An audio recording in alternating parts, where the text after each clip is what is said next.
You're good. Okay, good to go? Yes. Well, thank you guys for taking your time tonight to be on the call. And excited to share what I have with you today on goal setting and personal development. So some of you know I'm a full-time speaker.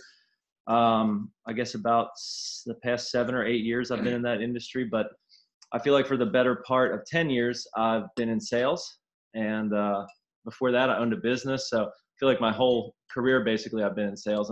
And the principles we're going to talk about today really apply to goal setting, but you'll find a lot of them help in sales as well. So hopefully you'll find today's training to be useful. 3 main areas that we're going to discuss. Number 1, this is going to serve as a kind of a format for you to think about and brainstorm what you personally want to achieve. And then with that in mind, we're going to talk about some core principles that can help you out, and also some specific habits that you can use to increase the likelihood that you'll achieve the things that you want. So I want to begin with a question, and it's a pretty easy question. When it comes to goals in general, like if you had to guess, when do you think is the time of year that like the average person, average American sets goals? If you said January 1st, you're correct. And that's coming up on us quickly, right? In fact, a recent study done by Scranton University found that still 62% of Americans set some kind of goal around January 1st. Now, interesting fact about this 62%, they also report that this is typically the only time of year they set any goals. So for most people, January 1st, goals for the year, that's it. Perhaps a better question, or a more relevant question for our discussion today. Just let me know if I'm doing anything wrong. You're good. Of those goals set around January 1st, what percentage of them do you think actually get reached by the end of the year? The study found, what do we got, 10%? Any other guesses? 20, 15? Oh, this is cool. Yeah, so you can. All right, sorry guys, I got Yeah, I told him you could see all the solely talk chat. to live audiences, so I'm getting a feel for this. You're close. The study found 8. Wow. 8%. Now, I don't know about you, but I was kind of depressed when I read that number. 62% of Americans, if that number's true, that's over 200 million people, and only 8% of them actually achieve what they set out to do. In other words, 92% fail. So here's a question, and maybe we can get a couple comments. See, 1%, close. Some of the 8% could have lied and said they achieved it, and they really didn't. Why is the failure number so high? Because 92% is a big number, right? And look, if you and I are honest with ourselves, we've probably all been there. I know I have set a goal, whether it was around the first of the year or not, and didn't reach it. Why do so many people fail to achieve what they want? And maybe we can get a couple answers here. Lack of consistency, 100%. And that's so important in the industry that you guys are in. Belief, yeah, or lack thereof. What else? Well, they lose motivation. Yep, we can all relate to that. You guys got any thoughts? Why is the failure number so high? They don't set a goal. Like they don't All set, they set a goal, but not a plan for the goal. Yeah. So it's just like, hey, it's the first of the year. Everyone else is setting one. I should be setting one. I see I'm moving quick here. No desire, lack of confidence, lack of commitment. I saw unrealistic goals as well. That happens a lot.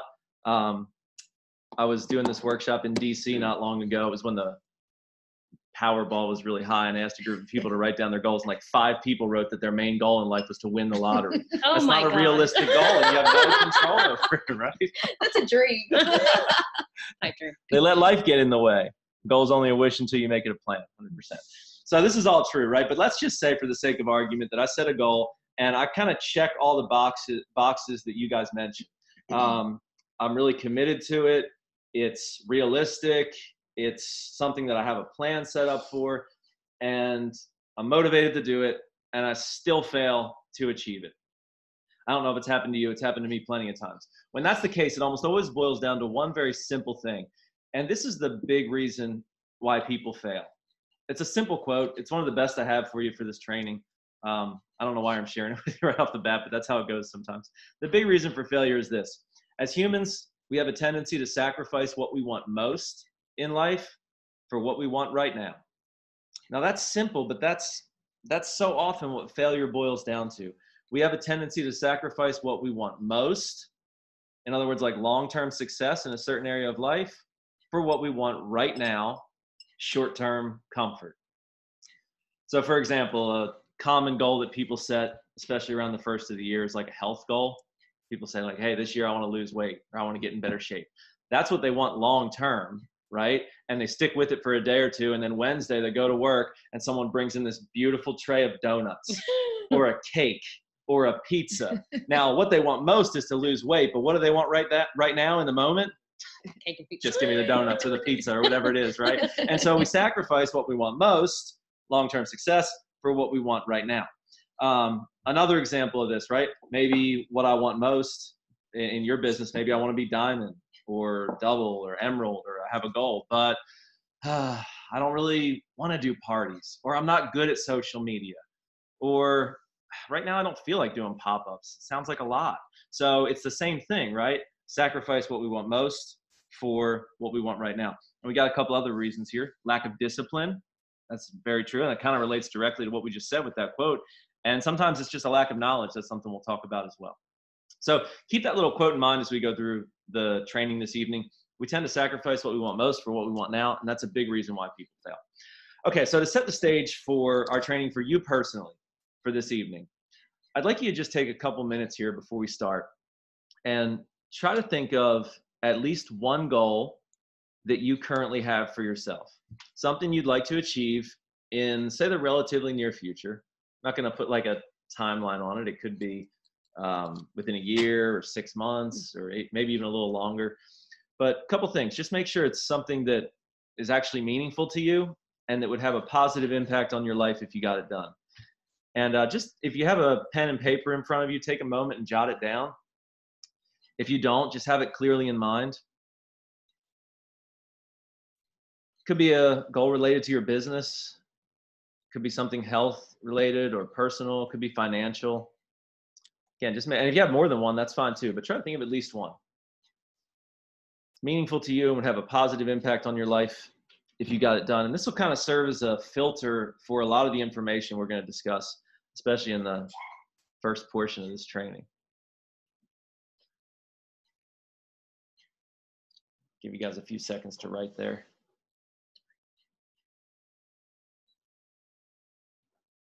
Got 37 people, that's good. Yeah. Okay, so with that goal in mind, we're going to examine 4 mental factors to success. And then we'll talk about some practices or habits that you can get into to help you out. But I want to begin with a question.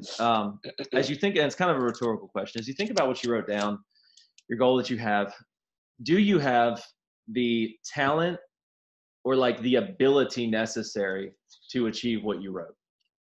I ask this question to live audiences all the time, and I ask people to raise their hand, and I can tell you 98% of the hands in the room go up almost every time.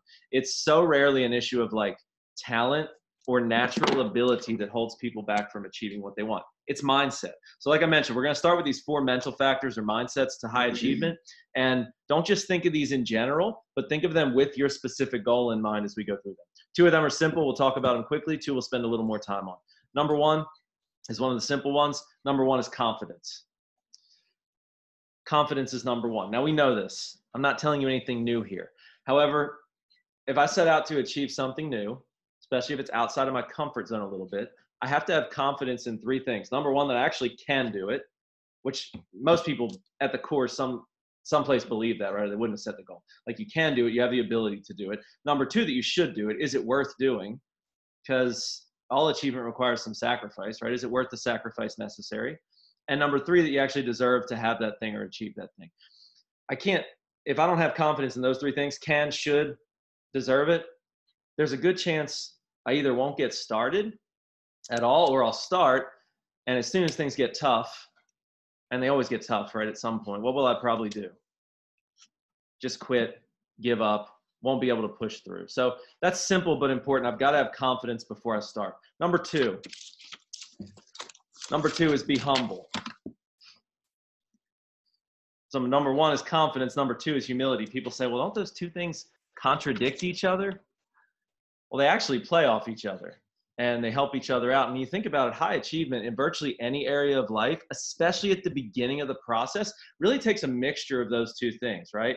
Confidence and humility. And if either one of them gets too blown up, it causes problems. For example, if you have so much confidence that it turns into arrogance, now you've got blind spots, and it creates all kinds of problems. And if you're so humble that it turns into like self-deprecation, it creates another set of problems, and you probably won't be willing to take action. So I've got to have a mixture of those two things. Yes, confidence in your abilities, but also the humility to be willing to learn from others, know what you don't know, and know if you need to take in, more knowledge or more information on the subject.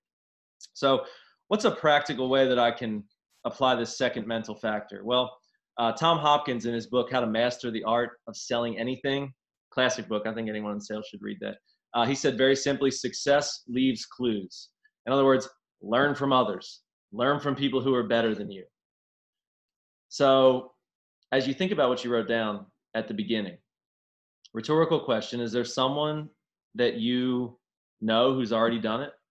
Someone in your circle of friends, family, people you work with, acquaintances, or someone who really excels in that area of life? If there is, what this principle says is make it a point to learn from that person, even if you don't like them that much, right? Sometimes we don't always like the people who are highly successful, but we can still learn from them. There's an old saying, the person at the top of the mountain did not fall there. Figure out the steps that they took. Sometimes we think about an example like that, and it's like, of course they didn't fall there. But sometimes we do that in life. It's like, well, she's more successful than me because she's naturally good at sales. Or this person, if I had got in 4 years ago, I would be at their level too. Those are, I won't say those are excuses. Those things might be true, right? But I can still learn from that person. So success leaves clues. Learn from people who are better than you. Let's go to number 3. The third mental factor is called what you see is what you get. What you see is what you get.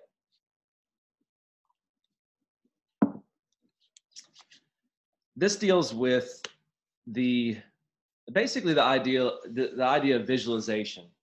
So the more you visualize a certain result, positive or negative, the greater the likelihood is that you'll achieve that thing.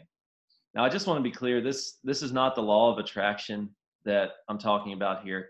Have you guys heard of the law of attraction before? All right, I see some heads nodding.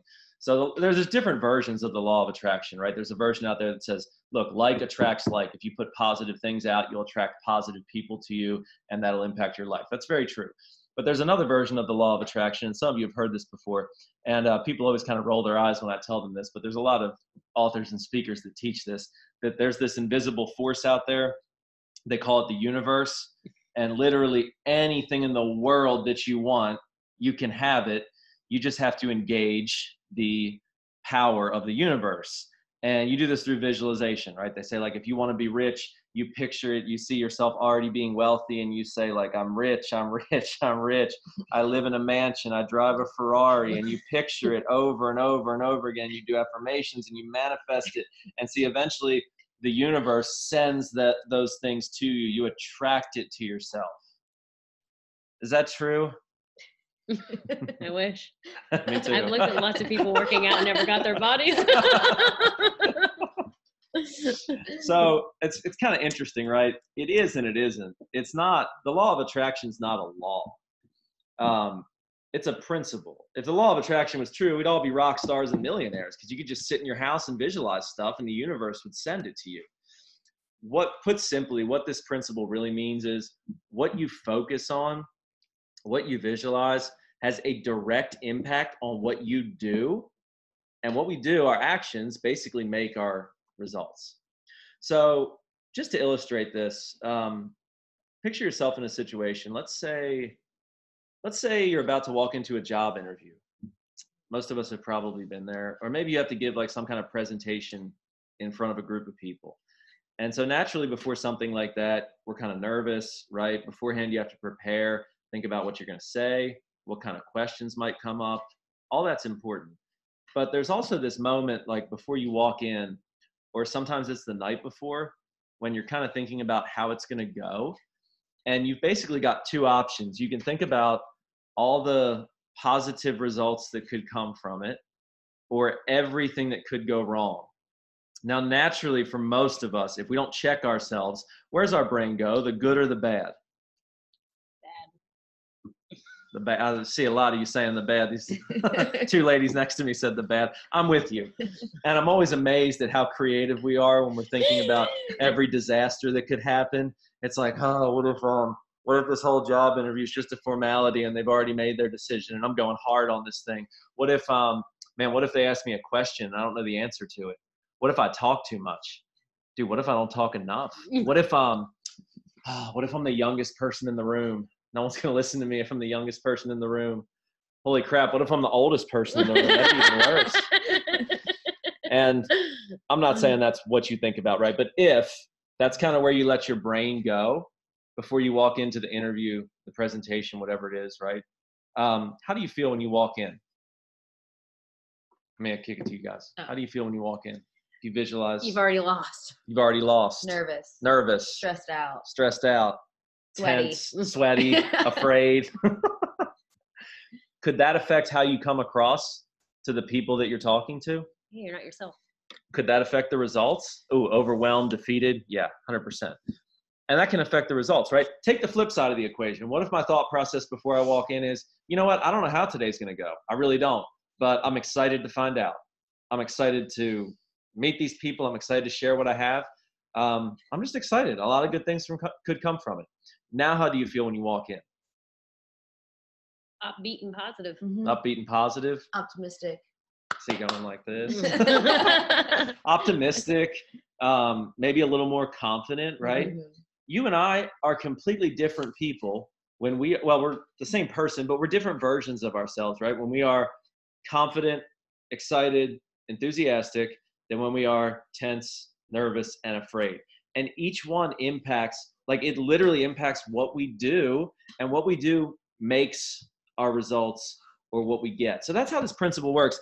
It's not that there's some magical force far away in the universe sending things to us and taking things away. What we focus on impacts what we do impacts our results. Now, this is simple for me to say, right? It's hard to do because like we said, naturally our brains go to the problems. They go to what's wrong, and it takes discipline not to do this. Something happened to me the other day, and it's happened 1,000 times. I've never really thought about it like this. I'm sure it's happened to you. I was driving. I was on the interstate, and I was like passing a tractor trailer in the left lane. And so just picture yourself in this situation. You're passing a tractor trailer, and then all of a sudden they're doing road work. So there's no shoulder. It's like a concrete barrier on this side. So you find yourself between a tractor trailer and a concrete barrier. You're in the act of passing. Your first thing you do is you kind of like grab the steering wheel, right? And you focus and you glance, like at least I do. I glance at each one, right? But once you do that, where do you focus or look for the rest of the time? Not straight. While you're passing? Straight ahead, right? I know. I'm fully aware of the problems. There's one here and there's one here, but I don't focus on them. I focus on where I want to go. Can you imagine if you went, oh my gosh, there's a tractor trailer. Man, I hope I don't hit it. Oh my gosh, I hope I don't hit that thing. Dude, that would be terrible. You'll run into something else.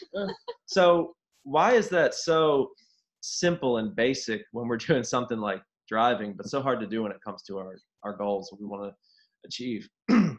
Excuse me. Yes, be aware of the problems. We're not saying pretend there's no issues. There's too many people out there that say, just think positive and everything will be great. It doesn't work that way. Be aware of the problems, but don't obsess over them. Focus on what you want. Focus on where you're going. Let's go to number 4. Mental factor number 4, because these two are closely linked. Number 4 is called what you see is what you look for. What you see is what you look for.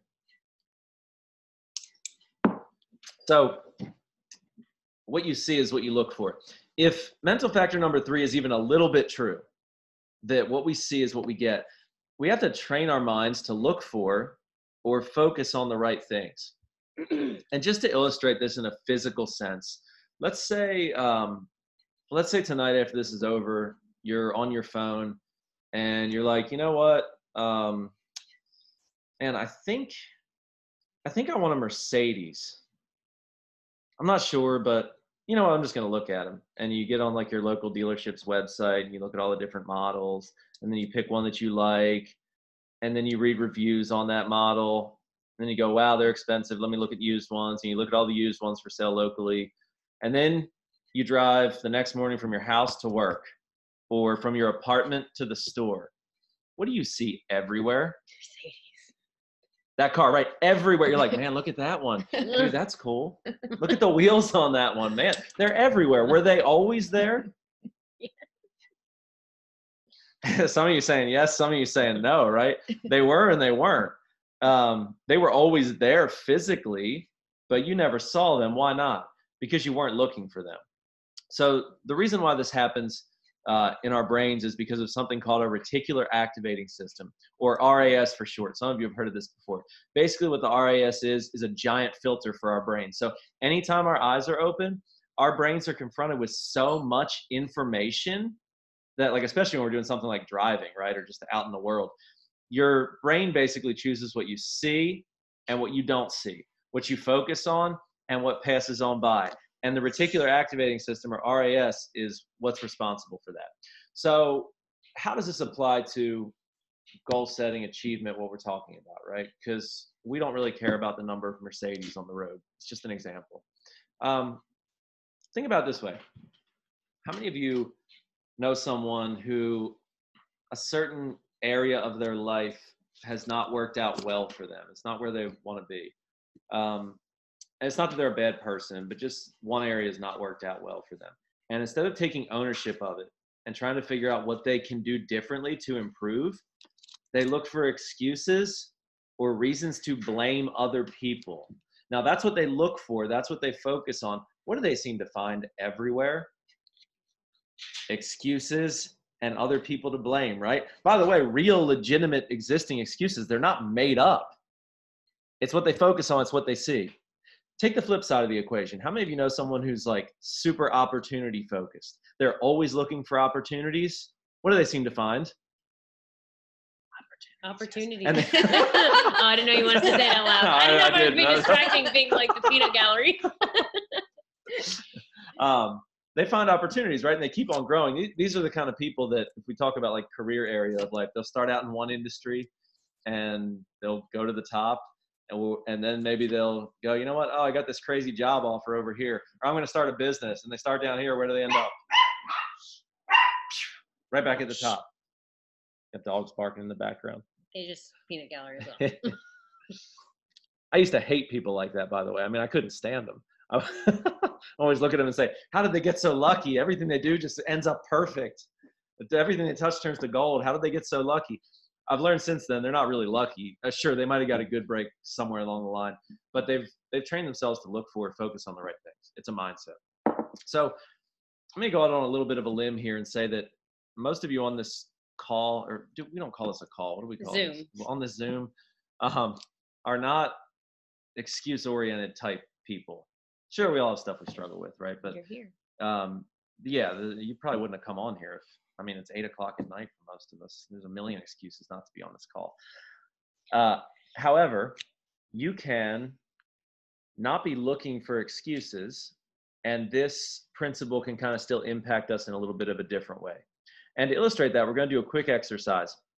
Here's how this works. I'm going to I normally pass these out to the audience, right? But I've got this little card and there's a sentence on the back of it. I'm going to hold it up to the camera so that hopefully all of you can see it. And what I'm going to do is I'm going to hold it up long enough for you to read it through once. Okay, it's just one sentence. As you read it through, count the number of times you see the letter F, that's F as in Frank, on this card. And we'll see what we come up with here. So here is, They can everybody see it? Yep, all right, they can see it. I'll give you a few. I'll see how long it takes me to read it through once. Again, count the number of times you see the letter F as in Frank.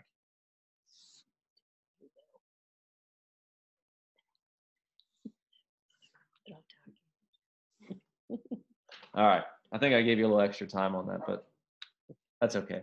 So it's interesting. A lot of people come up with, invent F's on this card and come up with way more than there are. And some people come up with way less. How many, can we get some numbers in here as to how many you found? 4, 6, 6, 8, 7, 5, 6, 4, 5. This was good. All right. Above average group here. We got some smart cooks. Well, we got some really creative people on here. The correct number was 6. So if you did not get 6, For most, I don't know how we came up with 8. That's interesting. I said F as in Frank. Some of you might have heard S on that. Double vision. Yeah, but if you didn't get 6, for most people, look for the little word of. And all right, we got 5. We've got it's more, isn't it? Yep. I'll give you a second there to make sure you get your 6 right. The reason why this happens for most people, it says the internet connection is unstable. Oh, it went away. Okay, sorry. The reason why this happens for most people is because of something called a scotoma. And all a scotoma is, it sounds like a horrible disease, but all it is a blind spot caused by some kind of previous conditioning. And for the case of this, the previous conditioning for most people for this little card has to do with the little word of, because even though it's got an F in it, right, we don't say it like an F. When we read it, we say it like a V. So a lot of times, if you came up, with 4 or 5, a lot of you got 6, some of you got 4 or 5 on this, it probably had to do with that little word. Here's an instance where your brain's actually looking for the right things. Again, if we circle back, we're talking about what you see is what you look for. Your brain's actually looking for the right things, and still what happens? It skips right over it. Or for some of you, it invents a whole bunch of different ones that weren't on there. Again, because of a blind spot caused by some kind of previous conditioning. Now, this was just an example, this card, right? But here's the question. Can something similar happen when we're trying to achieve goals? It's like, man, I'm not an excuse-oriented type person. I'm looking for the right things. I'm focused on opportunities. I'm working hard, and still something's missing. Many times it's something similar to what happened on this card, a blind spot caused by some kind of previous conditioning. But it's not as simple as something like phonetics, right? You've heard the terms like self-limiting beliefs or belief barriers. Many times something similar happens in life when we're trying to achieve goals with belief barriers that create blind spots. Now, we could talk about belief barriers or self-limiting beliefs literally for the rest of the time we have tonight. But just in a couple minutes, can you think of any beliefs that people maybe have about themselves or about the world in general that might like hold them back from achieving more? And I'll give you a hint. A lot of times these beliefs follow directly after a but. Like people will say things like, well, I'd really like to do X, or I'd really like to achieve this, but then they give their reason why they can't. Can you think of any of those? We'll see if we can get some comments here on this. And you guys feel free to throw anything in if you can think of any. I think one of the biggest ones is just people never seeing themselves there, thinking that their circumstances are just so big that their life will never allow them to do whatever it is. Like they are the one person it'll never work for. Yeah. It's just not going to work for me, right? I mean, I understand it worked for other people, but they don't have my circumstances. It's not going to work for me. That's a belief that'll hold people back. They're not worthy. Yup, that's a core belief that holds a lot of people back. Comparison, that's kind of something that we just touched on, right? I'd like to be more successful in this area of life, but I'm not as good as this other person. That's a good one. Oh, that's a good one. They allow others to dictate. How do I keep scroll that right here? Okay, thanks. Yeah, so kind of catering to other people, right? It's good to care about other people, but if you let other people dictate your life. That's a huge one in this business. Yeah. Everyone's like, why are you doing that? You're like, you're right. Why am I doing this? I'm out. This is a good one. Last time I tried, it failed. And I thought I did my best. So why the heck should I try again? It's how I was raised. Yeah. I don't think it's realistic. Yep. You guys are giving some really good answers. Yeah, these are awesome. And, we're just scratching the surface here. There's, I'd like to do this, but I don't have enough time, or I don't have enough money, or I don't know the right people, or I'd like to network more, but I'm an introvert, so I can't. That may be true. Or I'd like to be a better listener, but I'm an extrovert. This is just how I am. I'm too old. I'm too young. I'm not good with people. Here's one. Hey, money's bad. Money's, you talk about how you were raised, right? Money's the root of all evil. That's a belief system. And broke. Grew up on hand-me-downs from Goodwill. That's a belief system that holds people back. And by the way, it's a misquote. Everyone says money's the root of all evil. Money's the root of all evil. Anyone know what the actual quote is? You got it, the love of money. So people base their whole belief system on a misquote. If you're in sales, money's not bad. You need money. And then the opposite belief system affects people. Some people were raised, man, money's everything. If you don't have money, you're nothing. That belief system creates problems too. If you love money more than you love people, then that's going to cause problems for your business and for your life. The humble part of your formula. Yeah. So it's interesting. Just a couple things about belief systems. Number one, money is a protection. Love of money causes a problem. Agree with you 100%. That's Clarissa. So, what was I saying? You said belief systems. Oh yeah, two things about belief systems, and then we'll talk about something to think about here on this, and then we'll move on to a couple practices that you can engage in. But number one, when it comes to belief systems, when do we usually acquire them? When we're young, as kids, early formative teenage years. So a lot of times we're not even aware that we have them. And that's why they call it a blind spot, right? Because you're not aware of it. And number two, they're almost always true. Like, you and I are not idiots. We're not going to believe something that has no basis in truth. For example, if your belief system about people in general was, you know what, I think people in general are bad. Like, I think most people are selfish, and if you give them an opportunity, they'll take advantage of you. You know, and people rarely do what they say they're going to do. I just think most people are bad. Could you find real examples in your life to back that up? Probably every day, right? What if your belief system was, you know what, I think most people are good. I think, we all struggle with stuff, but most people at their core are good. And if you give them a chance, they'll do the right thing. Could you find real examples in your life to back that up?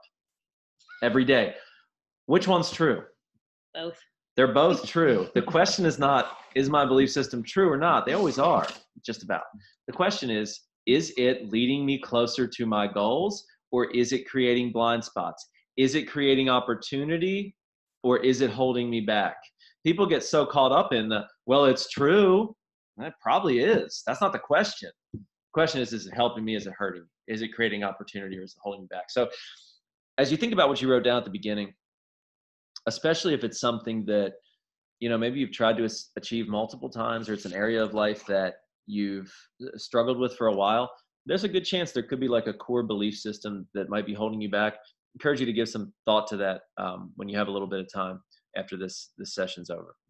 So those are the 4 mental factors. For those of you, if you missed any, we have confidence. Number 2 is humility. Number 3, what you see is what you get. And number 4, what you see is what you look for. I want to talk about 2 really simple practices, actual habits that impact achievement and also help with the mindset to success with these. They kind of help these 4 mental factors out. These 2 things, I can almost guarantee you've heard them before. B, they take very little time and they don't cost any money. Every single person on this Zoom can either do these or not do them. And some of you might already be doing both of these. These 2 things have helped me tremendously. Number 1, I know you've heard of this before. Number 1 is called practiced gratitude. Practiced gratitude. I know for a fact that a lot of you do this, right? What is practiced gratitude? It's defined in the word. It's the practice of thinking about things that you're grateful for, things that you're thankful for. There's a lot of ways to do this, right? People say keep a gratitude journal. That's a great habit to get into. You wake up every morning, you write down 20 things you're thankful for. I know people who, make it a point to try to send like one email in the corporate world, one email a week to someone from their past that helped them out, just thanking them out of the blue. That's practice gratitude. Let me share with you exactly how I do this. Every single day when I used to keep a written journal. I don't do it anymore. It works great. It takes a lot of time. I do this every single day when I drive to work. I force myself to say out loud 10 simple things that I'm grateful for. I try to make at least 3 of them new every day. Now, that's such a simple habit.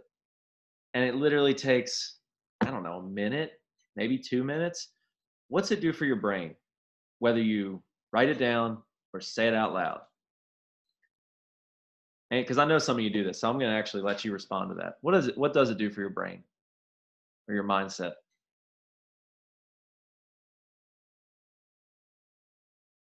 What about you guys? What's it do for your mindset? You do it. It makes you focus on the things that are positive in your life instead of the things that are bringing you down. So it automatically clicks in a positive reset button. Yep.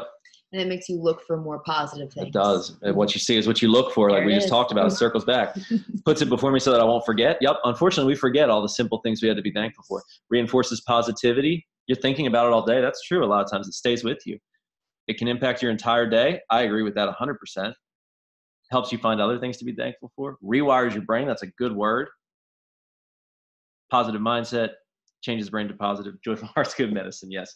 So I think about it this way, right? How many of us have at least one problem in our lives that we're currently facing? I know I do. Way more than one. How many? Yes, it did. We don't got at least that many. How many of you have at least one thing in your life that you're thankful for? Everybody, right? If I spend all of my mental energy focusing on my problems, it creates the opposite of the mindset that you mentioned, right? It creates a problem mentality. Like, how many of us have that friend that you're almost like afraid to ask them how they're doing? Because you know that like half an hour later, what will you still be doing? You'll still be listening. They've created a problem mentality, and it's snowballed. The problems are real, but it's just grown. By the way, if you don't have that friend, you know what that means, right? You are that friend.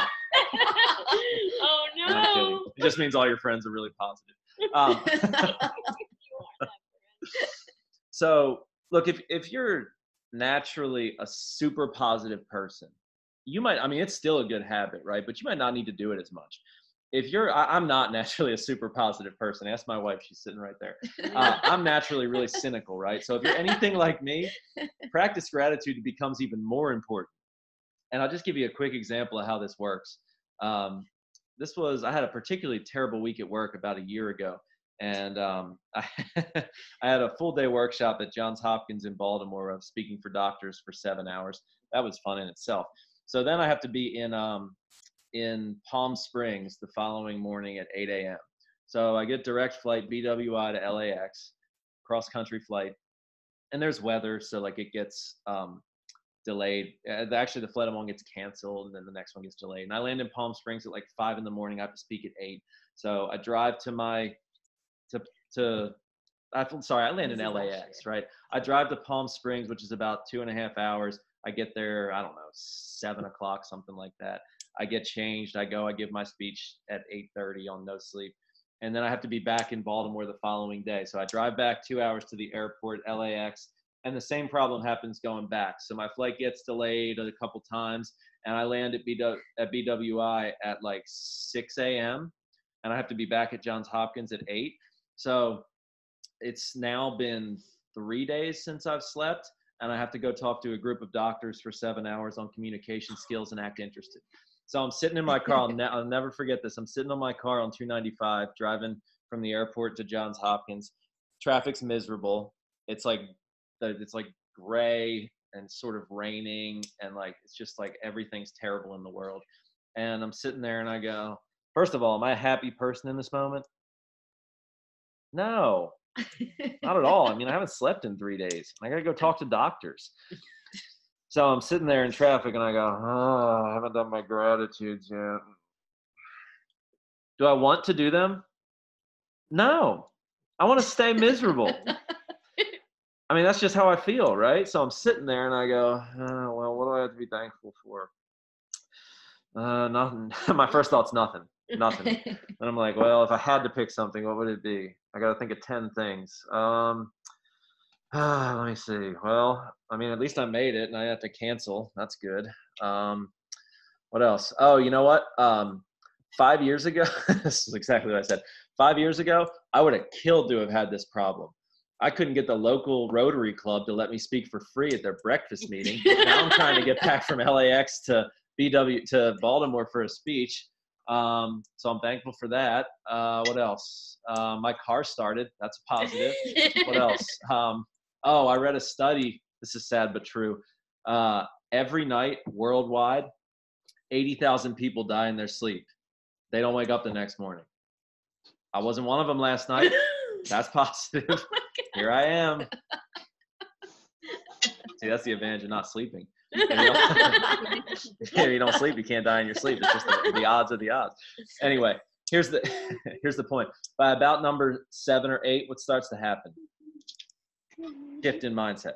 Feel better. It's not that all the problems are gone. I'm still tired. I'm still exhausted. I've still got to go talk for 7 hours, but I feel a little bit better. So here's the way I think about practice gratitude. There's a ton of things in life that I can't control. I can't control the traffic. I can't control the weather. I can't control other people.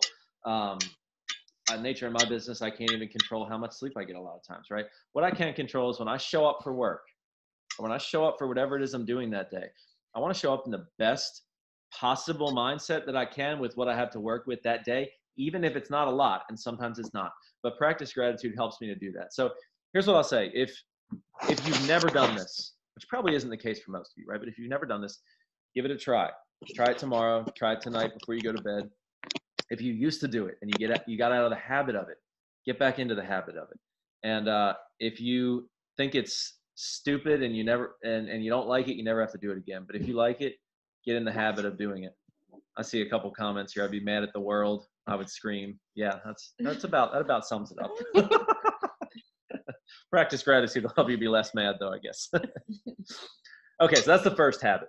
Again, if you've got out of it, if you're not doing it, make it a point to try it when you this evening, tomorrow, whatever you want to do. Second habit, or practice that impacts achievement. I know you've heard this one before as well. Number 2, write down your goals. Write down your goals.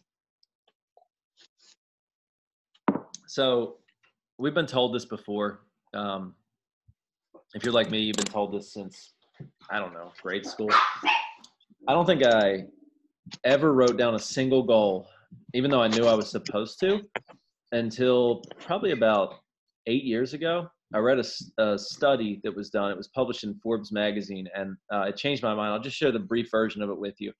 And you can, if you want to read the whole thing, you can Google it when this is over.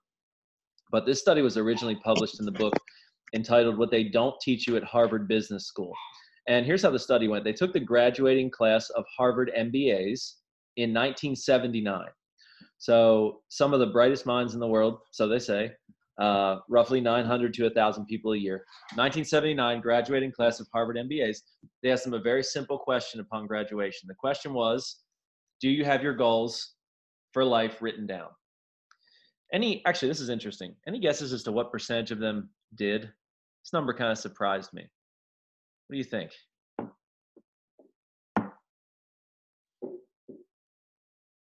What do you guys think? Harvard MBAs. I'm going to say 10%. 5%, 20%? 10. 10? Oh, is it like 2? 15, 10?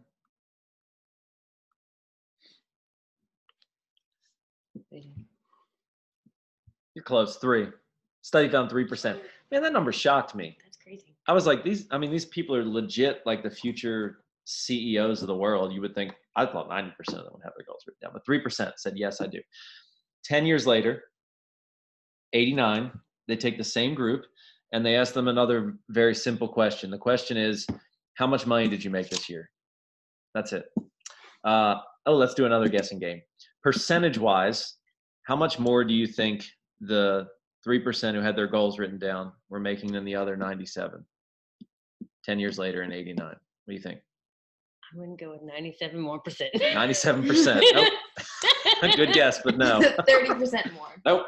Not even close. What? 300%. Still not even close. What? Say it. 1,000%, 10 times.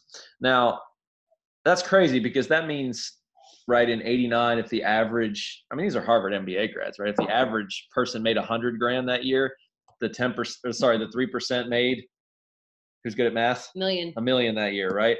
So I'll never forget, I'm sitting there, I'm reading that on my phone. I'm like, well, I guess I should start writing down my goals. That seals it. And look, I've shared that study with, I don't know, tens of thousands of people over the past 5 or 6 years. And I've heard a lot of responses to it. People say, there's no way that's true. that number's got to be wrong. People say that. I heard that study was like factually flawed. Like one person said, oh, people who go to Harvard are usually really wealthy. I heard that one of the students, both of their parents died that year, and they got like this huge inheritance in '89, and that drove the number higher. Someone else said, oh, I heard that that like one of the graduates became CEO that year, and they got a big signing bonus of a Fortune 500 company, and that drove the number higher. Someone else said, oh, I know what happened. Jeff Skilling, he was the graduating class of '79. Bonus points. Anyone know who Jeff Skilling was? Here's the COO of Enron. They said he lied about everything else. He probably lied about how much money he made, and that drove the number higher. Some of you are like, who's Enron? Really making me feel old here. Okay, so I haven't found any reason for any of that stuff to be true, but let's say it is. Let's say that was factually flawed, and maybe the actual number is 500% or 100% or even 50. Does it matter? Like, how long does it take you to write down your goals? How much effort does it take? It's easy. So, rhetorical question, I don't need your answers, but other than on this piece of paper in front of you, do you have your goals for 2020 written down with maybe some of them placed where you can see them? If you do, great. If you don't, I can tell you what one of the first things I'd do when we finish this would be. It was literally one of the first things I did when I read that study. Write down your goals. Simple way to really increase the odds that you'll achieve it. There's no guarantees, but the more of this stuff that you do, it starts to stack the odds in your favor that you'll achieve the things that you want. So speaking of your goals, we got 7 new messages. People come in with percentages. Nice. And Clarissa, writing my goals every day. Love it. Okay. So speaking of your goals, let's revisit them. We said at the beginning, the number one reason why people fail to achieve what they want is we tend to sacrifice what we want most for what we want now, right? Long-term success for the sake of short-term comfort. Another big reason why people fail to achieve goals is, someone just wrote it, be specific with the goals, right? We're going to talk about that. That's another reason why people fail to achieve what they want, is what they consider to be goals don't actually qualify as such. Like, they might be dreams or ideas or thoughts, which is good, but they're not actually goals. So what we're going to do is we're going to briefly examine 5 characteristics of goals that are likely to be achieved. And these are kind of like simple checklist things that you can do when it comes to your goals to see if it qualifies. So as we consider these, I encourage you, think about what you wrote down at the beginning and kind of think, does it check all the boxes that we're going to talk about? If you've heard of SMART goals before, this is similar, but I think we hit on a couple things that SMART goals misses. Number 1, and probably the most important, a goal must, must be meaningful to you.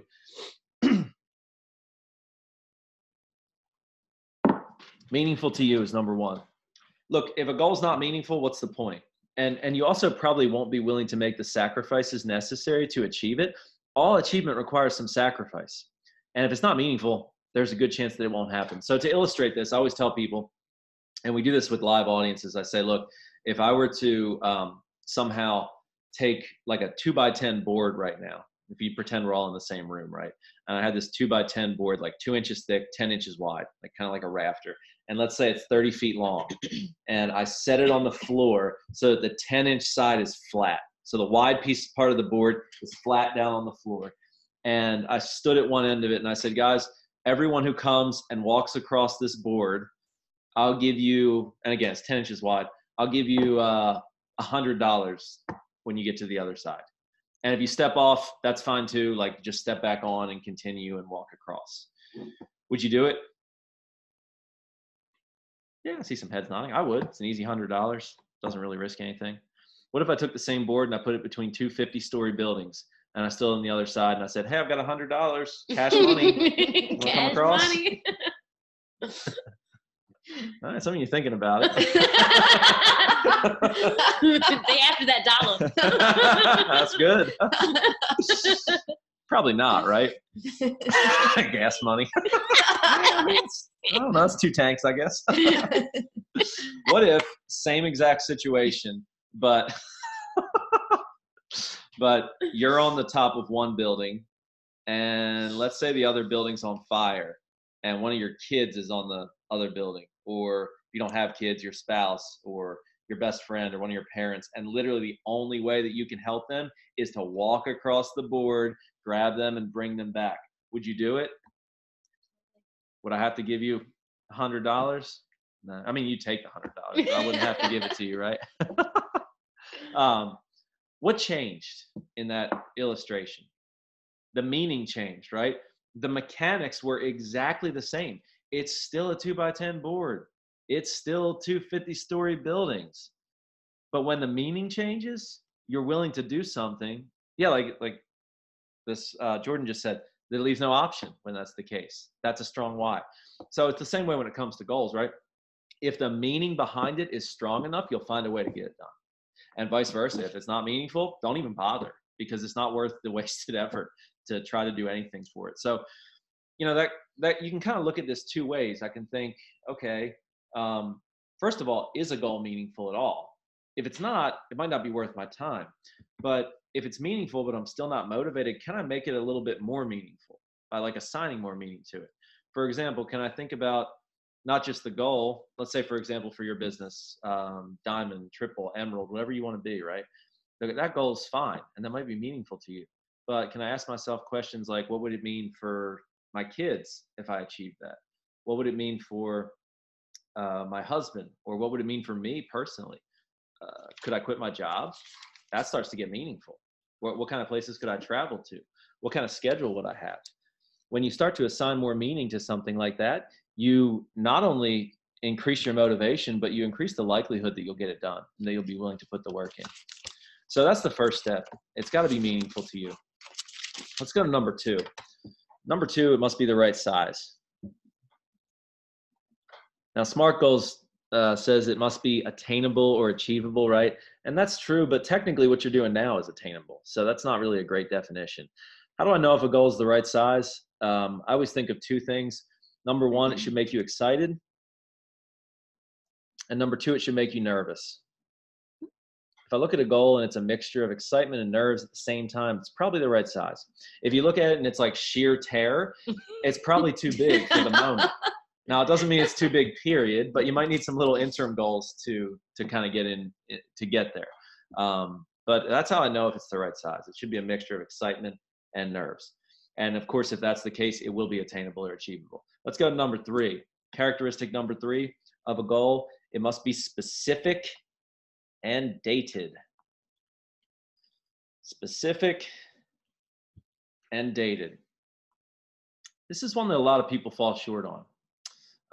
They set goals like, I want to make more money, or I want to get in better shape, or I want to be a better person. My goal is I just want to be a better person. That's what I want. Well, that's good. I mean, that's a good thought. But how do you know when you've achieved it? And when do you want to achieve it by? I have to make my goal specific. And someone says I so fall short of the date. Of the date. And we can relate to that, right? So that's good. We're going to circle back to your goals at the beginning and give you a chance to adjust them if you missed any of these. But it's got to be specific. So, you know, I want to grow my business. Well, what level do you want to grow it to, and when? Why is the dated part important? Put simply, if I don't have a date, yes, what you just said right here, goals without a date is just a dream. Mm-hmm. Yeah, in a lot of cases, that's true. Tony Robbins puts it nicely. He says, goals are simply dreams with deadlines. And that's true in most cases. You do need a deadline. I mean, if you think about it, if you go to work tomorrow and your boss comes to you in your office or wherever you work, and they say, hey, I've got this thing. Can I steal this? Yeah. I've got this thing I need you to work on. And they hold it up to you and they tell you all about it. And they give you all the details and they set it on your desk, and you say what? When do you need it by? And they go, I don't know, whenever. I mean, it's just, whenever. It doesn't really matter. What happens to it? There's zero priority. It just sits there. If you don't clean your desk, it'll still be there a year from now. Papers every day. So it's the same way with goals. If you don't give yourself a deadline, it just sits there.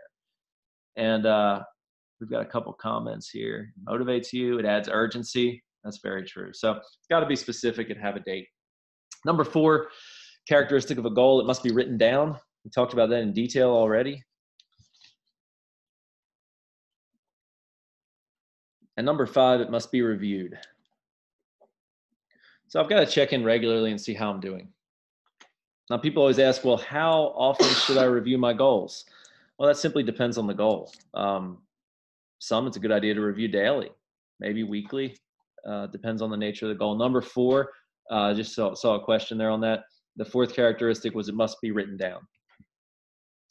So, and I'm old fashioned. I think, writing it in your computer and your phone is great, but actually putting a pen to paper and putting it somewhere where you can see it, it makes it much more real, and you increase the chances of, you increase the likelihood that you'll actually get it done. It's full commitment when you've written it down.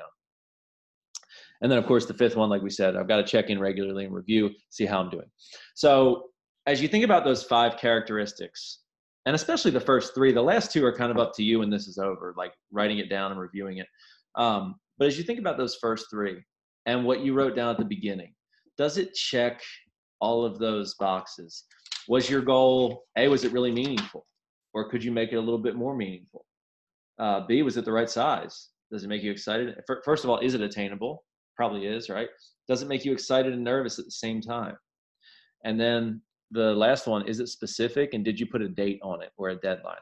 If you need to make some adjustments, I encourage you just take a second and do that, whether it's written or if you're just kind of thinking about this stuff, get it solidly in your mind. And then once you do that, we got a little bit of time here. I'd like you to just take a minute or 2 and try to think of some action steps that you can take to get yourself started to achieve what you wrote down. So I would say, I'll challenge you, if you want to write these down now, or if you want to think about them when you walk out of here, try to think of maybe a minimum of 4. If you could go above that, that's great. Action steps that you can take to get yourself started. And they don't have to be elaborate. It could be, I'm going to tell somebody about it. It could be, I'm going to order a book on the topic that'll help me out. Or, reach out to someone in my upline who I know can help hold me accountable. Try to think of at least 4 action steps that you can take to get yourself started. And if you don't do this right now, I see a lot of you writing, which is awesome. But if you can't do it right now, give some thought to this when the Zoom is over, so you can think about what you need to do to get started. And I always encourage people, try to make, at least one of these something you can do within the next 24 hours. Why is that a good idea? Well, if I don't start today turns into tomorrow turns into a week into a month, and next thing you know, a year later, you're writing down the same goal that you wrote down tonight. So I've got to get started. Les Brown always says, make sure I get this right, you don't have to be great to get started, but you do have to get started to be great. And sometimes we underestimate the power of those little steps at the beginning just to get started.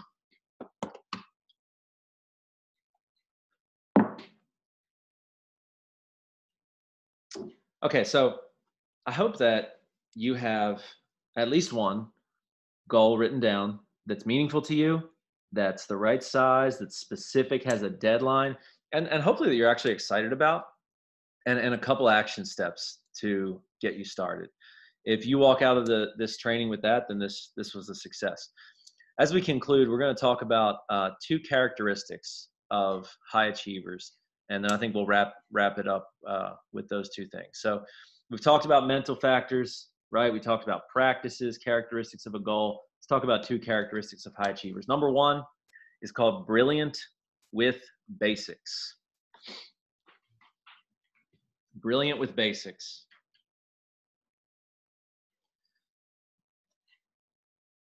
This idea basically says that in order to be successful in virtually any area of life, you don't have to be, and notice the wording, it's not good with basics, but brilliant with basics.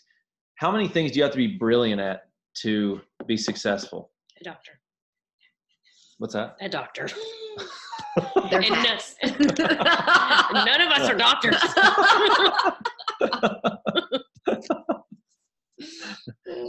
I guess I should say surgeons. Yeah. Specific. In a lot of cases, I don't know, maybe just one, maybe 2 or 3 in some cases. It's never 50. You don't have to be brilliant at 50 things or even 20 things to achieve more. And a great example of this from the business world is Apple computers. So some of you know the story. And look, love Apple or hate them, it's hard to argue with their success. I mean, they were the first trillion dollar company, still one of the most valuable companies in the world. But some of you know the story. July of '97, Steve Jobs came back to Apple. He started the company and then they parted ways. He was a jerk, whatever. July of '97, he comes back as their CEO. The company's 90 days from bankruptcy. They lost, I think, about $2 billion that year. And they had 350 products at the time. 2 years later, under his leadership, how many products do they have? A little more than that. 10. I see, you saw where I was going. 1, 2, 3, 4, 5. 10. And they were really only focused on 1 or 2 of them, right? They went from 350 to 10. How'd that work out for them? Well, pretty good. Can't argue with results, I got right? a few of them in the room. They're littered all over the place. I got them in our pockets. So I don't know about you, but that kind of goes like against classical thinking for most people. Like if I had been Steve Jobs and I came back to Apple, I would have been like, man, we got 350 products. We're not making money. We need more products. He did the opposite. He said, we've got a bunch of stuff that we're doing like with mediocrity. Let's figure out a couple things that we can be brilliant at and just focus on those. And like I said, you can't argue with results. We see how it worked out for them. So when it comes to you and your goals, what you wrote down, right? Like think about this question. What skills do I need to become brilliant at to achieve the things that I want? What are the basics that I need to be brilliant at? And can I spend more of my time focused on those things? So often we spend time doing stuff that we shouldn't even be doing in the first place, or that really doesn't contribute to what we want, what we're going to achieve. And I like what you wrote here, right? Simplicity is key. More is confusing. That's true. I've got to think about what are the couple things that I need to focus on. Can I throw more of my time and energy at those things? When I was in a, yeah, we are always overcomplicating things. You're right. When I was in sales, one of the things that helped me the most is I realized that my one thing that I needed to focus on most was generating referrals. I was different kind of sales setup than you guys have, but I wasn't great at cold calling. I wasn't great at networking. I did all those things. I learned how to be better at closing and following up and all that stuff. But I realized that I was good at getting referrals. And I realized if I could figure out how to be not just good at getting referrals, but brilliant at it, I would never have to cold call again. And I wouldn't have to follow up as much. And that was the case. So what's your 1 or 2 skills that you need to work on that'll impact your goals? And can you spend more time and energy on those things? So that's number 1, brilliant with basics. Number 2 is called aggressive mental care. Aggressive mental care. Of all the things in this training, this one's probably helped me the most personally. Aggressive mental care.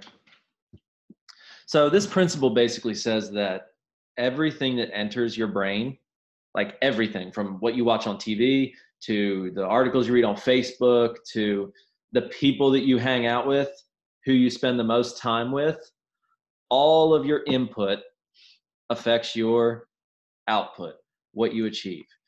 So in other words, if I really want to achieve more, I've got to start guarding my input. Yes, information sources. Yes, people that I hang out with. I'm not saying you got to get rid of all your loser friends if you want to achieve more, but I mean, people wear off on us, right? Here's a question. How many books does the average American read per year? 0. I think it's 38%. Actually, it's not higher than you'd think. I think 38% said 0. The most recent numbers, 4 books per year. That was higher than I thought. Yeah. How many books does the average Fortune 500 CEO read per year? 60. For a month, right? Between 4 and 5 a month. Yep. So we talked earlier about how success leaves clues. If success really does leave clues, what should you and I be trying to do, apparently? Be a nerd. Sarah says, be a nerd. Read more, right? Take in more Start a book club. information. I've already started Hey, book it. clubs work. We're starting it. I've already told them about it starting. Ready to pick the book. So look, I'm not saying you have to read 60 books a year if you want to be more successful, but when you think about leaders or readers. Yes, true. Jordan. Hashtag leaders and I'm going to readers. steal that in my next speech. Yeah. I'll write that for you. Yeah, actually, speaking of leaders, I was listening to Warren Buffett recently. He was being interviewed, and they asked him, if you could have one superpower, what would it be? And he guesses what he said? He said, I wish I could speed read. I just can't take in information fast enough.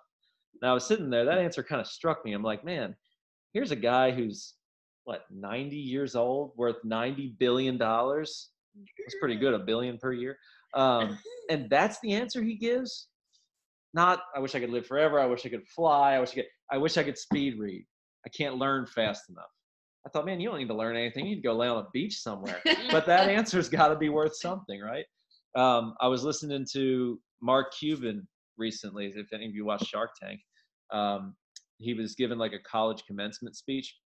And he said, look, one of the things that's made me so successful is I read for 3 hours every single day. He said, people know me as a shark on Shark Tank or as the owner of the Dallas Mavericks. But the reason why I'm able to do all that stuff is because first and foremost, I'm an investor. And as an investor, I've got to stay sharp. I read for 3 hours every day. At the end of the speech, the students can line up and ask questions. This young guy gets the mic and he goes, yeah, Mr. Cuban, I wanted to ask you about what you said about reading for 3 hours. He said, I understand that, you probably have time to do that because you're a billionaire. But what would you say to the rest of us who are going to have to work like a normal job about that principle? And if you know anything about Mark Cuban, he doesn't really mince words. I kind of felt bad for the kid, but he said, look, you've got that backwards. I don't read for 3 hours a day because I'm a billionaire. I'm a billionaire because I've always read for 3 hours a day. And he said, you mentioned 9 to 5. I did work 9 to 5. And if I had to get up at 7 to go to work, I would get up at 4 to make sure I got my 3 hours of reading in. Now, what a different mindset than most people, right? But of course, his results are different than most people as well. So again, I'm not saying that you have to walk out of here and read for 3 hours a day or read 60 books. But, if I didn't read any personal development or business books this year, 2019, could I make it a goal to maybe read, 3 or 4 next year? If I read 3 or 4 in 2019, could I try to read 6 or 8 in 2020? Those are little changes, but they make a really big difference in results. So if you can look for ways to bump up your level of aggressive mental care, I can't, in any form of sales, can't emphasize that one enough. That's super important. And I personally probably read, maybe 20 this year, nowhere near 60. But I actually only physically read maybe 5 or 6 of them. How do you think I consume the rest? Audio. I mean, I think about it this way. Yeah, I spend, and I'm more different than the average person, right? But I spend, in this regard, I spend so much time traveling, driving back and forth to work, on planes. And that time is non-negotiable. It has to be spent. I can't not go to work. So why not take some of that time, not all of it, right? But some of it, and use it to bump up my level of aggressive mental care a little bit. So if you can look for opportunities, whether it's when you drive or, when you're cleaning the house or when you're working out, whatever it is, to bump up that level of aggressive mental care. You don't have to spend any extra time on it. You can take time that you're already using on something else and bump that level up a little bit. Sorry, just reading the comments here. The intake of knowledge is good for your brain and keeps you young, mentally speaking. That's extremely true. And we already got someone who listens while they clean. Audiobooks are amazing. I agree with you. I think I actually learn more from physically reading, but again, that takes time from something else. So if I can do it while I'm doing something else, it's a great way to bump that level up. Okay. So I want to conclude with a quote. And it's a quote from Jim Rohn. He's a speaker who passed away a few years ago, one of my favorites of all time. He had a way of taking complex things and putting them really simply. And he does that with this quote. He says, you want the definition of success in virtually any area of life? Here it is. Success boils down to this: a few simple disciplines practiced every day. That's it. He said everyone wants it to be more complicated than that, or some big action they take. It's just a few simple disciplines practiced every day.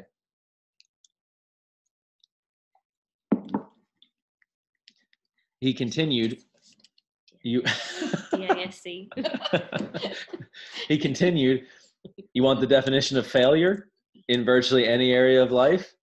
A few simple neglects practiced every day. And see, it's the practiced every day part of it that's hard, right? It takes time to see the results of the few simple disciplines. So for example, let's say, we talked about brilliant with basics. Let's say you decide, okay, the thing I want to work on is following up. And you went out there and you really worked on following up for a week. And after 1 week, you were instantly, what's like the highest level? Ambassador. Mm-hmm. You were instantly Ambassador Diamond. You'd be like, this is awesome. I'm going to keep doing this. This is great. But it doesn't work that way. It takes years or months of following up to those few simple disciplines, and vice versa with the neglects, right? If I decided, you know what, from here on out, I'm just going to eat McDonald's 3 meals a day. I just want Big Macs, supersize me, 3 meals a day. And in 1 week, I gained 100 pounds and had a heart attack. I'd be like, wow, I'm never doing that again. That was terrible. But it doesn't work that way. It takes months, years to see the results of the few small neglects as well. So again, it's the practiced every day part over time that's the challenge here. But the things we talked about in this training, they're just that. They're like simple disciplines. They're really simple. And they're easy to do. It's easy to write down your goals. It's easy to practice gratitude. It's easy to read another book than you read last year, listen to some audio training, which I know a lot of you do. The problem is with things that are easy to do is they're just as easy to not to do or to let go. So I hope from today, you want to look like $1 million? Stop eating off the dollar menu. We got some good quotes here. He's going to learn something tonight. So I hope from this training tonight that you can take just that, a few simple disciplines that you can practice to help achieve the things that you want. Thank you guys for your time tonight. I think that's a good quote to conclude on. All done? All done. All right, everybody. How amazing was that? If you are not fired up with your goals after this, I don't know what's wrong with you. So as I had said before, figure out what your goals are. Now you have like simple steps, making sure that they're attainable. They make you nervous yet excited, that they make you humble, and they make you feel like you can actually achieve them. They make you think of something more than just the goal, like it's in your heart. Like mine was go presidential, because I know that if I do that, that helps other families with their financial. It wasn't just about me, it was about you guys. So that helps me push my goal. Make sure you have a date attached to it, right? If you don't have a date, it's just a flight dream. So have your date next to it. Have things attainable that you can see and look at every single day. But I'm so excited for this. If you want to unmute yourself and say thank you, all of us in a big old rush, and tell Tyler how amazing he was, go ahead and unmute yourself, guys, and tell Tyler thank you.